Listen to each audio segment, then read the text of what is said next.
Halo Sobat Expo, Expo. kembali lagi bersama kita berdua. Kali ini kita sudah berada di depan rumahnya Bang Alma. Mau tahu siapa itu Bang Alma? Kuy ikutin kan. Oh ya hey, oi du sana ya eyo. Oke Sahabat Expo, kali ini kita sudah bersama Bang Alma, salah satu pelaku industri kreatif di bidang arsitektur yang ada di kota Sibolga. Oke Bang, boleh disapa dulu teman-teman Sobat Expo yang ada di rumah sana. Ya, halo, saya Alma Tegar. Di sini bergerak di bidang industri kreatif untuk sektor arsitektur. Boleh dong Bang, kami minta sedikit waktunya untuk berbincang-bincang bersama kami. Boleh, silakan. Iya nih, kalau boleh tahu nih Bang, kenapa awal mulanya tertarik dengan dunia arsitektur ini? Oke. Ini mungkin cerita agak panjang ke belakang kali Iya, ya. ya nggak apa-apa. Ya, mungkin saya sendiri suka seni ya, suka seni dulu waktu SD, SMP, SMA suka menggambar gitu ya. Kemudian, tetapi saya juga ilmu-ilmu yang bersifat eksakta gitu ya. Itu menghitung seperti fisika, matematika. Jadi memang lebih kalau kuliah itu mungkin anak teknik kali ya. Nah, di sini saya juga melihat arsitektur ini menjadi suatu ilmu yang unik ya, unik di mana ada kombinasi antara benar menggabungkan antara seni dan eksakta dengan dunia teknik. Nah, inilah yang membuat saya memilih untuk berkecimpung di arsitektur ini. Apa sih hubungannya arsitektur dengan industri kreatif Bang? Oke, ini pertanyaan menarik ya. Apa hubungannya arsitektur dengan industri kreatif?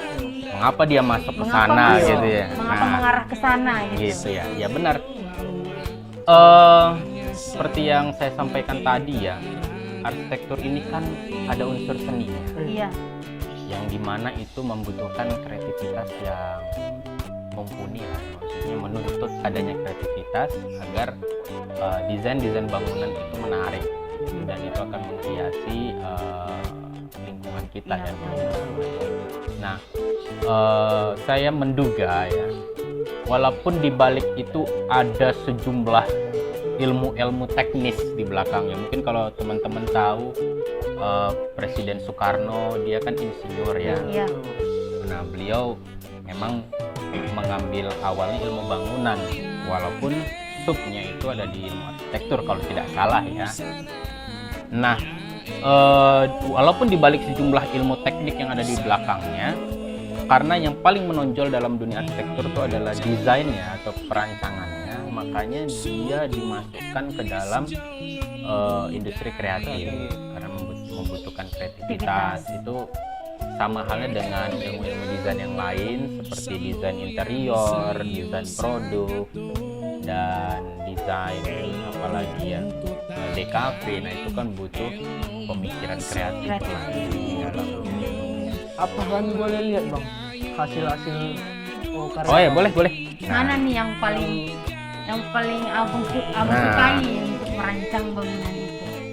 Sebenarnya kalau dibilang paling suka, hampir semuanya suka ya, gitu, karena nggak mungkin saya memberikan yang saya nggak suka gitu.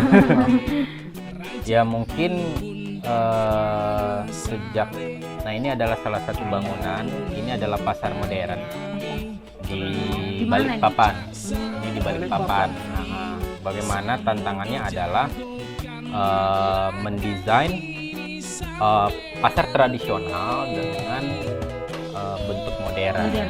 Mungkin kalau kita selama ini tahunya pasar itu gelap, kumuh, ya, tempatnya becek, lah itu ya, modern ya. jadi kita bikin dia lebih modern. Ada 3 hal yang harus dipastikan arsitek. Apa gitu Bang? Nah, 3 hal itu mungkin ini sedikit saya beri gambaran. Nah, ini nih. Pertama, kegunaan, fungsinya. Ya, makanya nanya dulu nih sama penggunanya apa mau jadi fungsi bangunannya. Kemudian kita akan memastikan kekuatannya atau kokohannya, gitu. Bangunannya, ibarat bangunan ini benar-benar terbangun nggak, gitu ya. Jangan sampai jangan kita imajinasi doang. imajinasi doang, gitu ya. Harus bisa dibangun. Harus bisa dibangun. Dan terakhir adalah estetika. Nilai keindahan. Nilai keindahan. Ini sebenarnya dalam arsitektur tidak saling mengalah. Ini harus dipastikan semuanya.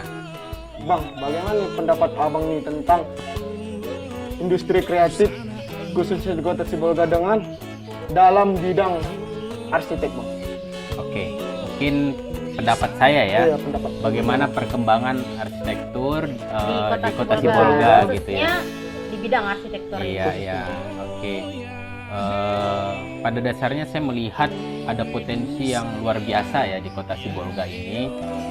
Mulai dari kita memiliki kasanah kebudayaan, bangunan pesisir, kemudian bangunan-bangunan kolonial yang pernah dibangun di Kota Sibolga. Kemudian mungkin teman-teman pasti tahu ya bangunan Bank Indonesia yang di Semaremare. Semaremare. Ya, itu salah satu bangunan yang sangat menarik ya. Dan milestone berikutnya itu adalah renovasi atau pembaruan dari Masjid Agung Sibolga. Nah, itu karya arsitek dari Putra Daerah sendiri. Iya, itu Masjid Agung.